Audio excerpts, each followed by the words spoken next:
Казвам се Пейчо Пейчев и съм кандидат за народен представител от листата на политическа партия ГЕРБ. Завършил съм философски факултет на Софийския университет Климент Охридски, специалност педагогика. Работил съм като преподавател в средно училище, научен сътрудник по педагогическа психология в Софийския университет, а от 1993 година съм в сферата на частния бизнес. Влязох в политическа партия ГЕРБ, защото вярвам в промяната, от която всички се нуждаем.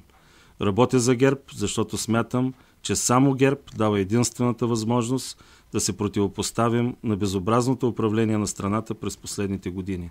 За мен ГЕРБ е кауза, която е синоним на спасителна алтернатива. Ако съдбата и бъдещето на града, в който живеем, съдбата на страната ни не ви е безразлична, гласувайте с бюлетина номер 3 за кандидатите на политическа партия ГЕРБ. Нека да докажем, че България може. Вие го заслужавате.